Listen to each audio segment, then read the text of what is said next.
এই হোয়াটসঅ্যাপ ভাই ব্রাদার, কি অবস্থা সবার? আপনাদের মাঝে নতুন একটা ভিডিও নিয়ে আসলাম।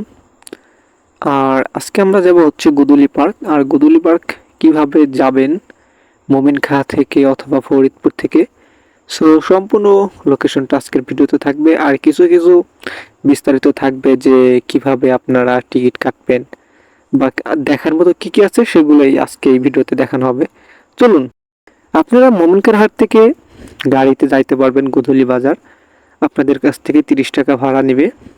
অথবা ফরিদপুর থেকে যারা আসতে চাচ্ছেন, ফরিদপুর থেকে আপনারা কোটপাড় থেকে মোমিনখার হাট অথবা কোটপাড় থেকে সরাসরি গলন্দু বা কথা বললে গলন্দু গুলতুলি বাজারের কথা বললে সেখান থেকেও আসতে পারবেন। এই দুইভাবে আসা যায়। সেখান থেকে মোমিনখার হাট থেকে যাওয়া যতটা সহজ, তার থেকে সহজ হচ্ছে আপনার ফরিদপুর থেকে গুদুলি বাজার আসা। সেখান থেকে ভাড়া নেবে মিনিমাম 50 টাকার মতো। আর এই গুদুলি পার্কের টিকিট হচ্ছে মানুষ প্রতি 20 টাকা, গাড়ি পার্কিংয়ে 20 টাকা।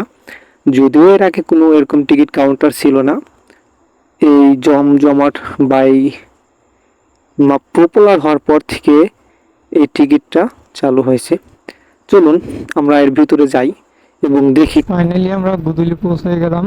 ঈদের আগে অনেক ভিড় ছিল, আর এখন অতটাও ভিড় নাই। দেখা যাক এখন পার্কিং এর টাকাটা নেয় কিনা। সম্ভবত নিবে, আগে যেহেতু নিচ্ছে এখনো নিবে। এটা হচ্ছে গুদুলি বাজার অথবা গুদুলি পার্ক। এখানের মেন রিজন হচ্ছে এখানে আপনার মাছ চাষ করা হয়, এই কারণেই এত ভিড়। আগে গেট ফেট কিছুই ছিল না, বাট এখন গেট দিছে এবং গাড়ি পার্কিং এর জন্য আবার টিকিটও নিচ্ছে মনে হচ্ছে। এই যে হচ্ছে গাড়ি পার্কিং করে। হ্যাঁ, আর এই অত হাইটে যাইতে হবে। গাড়ি পার্কিং এর যেখানে এটা ছিল না, সরাসরি ওই গাড়ি নিয়ে যাওয়া যাইতো।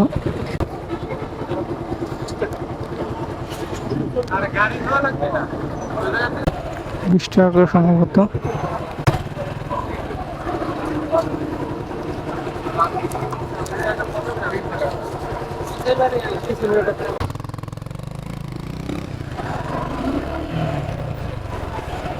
ओ माय गॉड, कितना गाड़ी है भाई।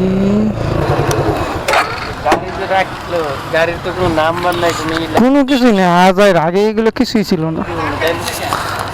গাড়ি 20 টাকা হচ্ছে গাড়ি পার্কিং এর জায়গা। এখানে অনেক গাড়ি রাখছে, এখানে রাখছি। এরকম ছিল না, এখন নতুন করে বানায়।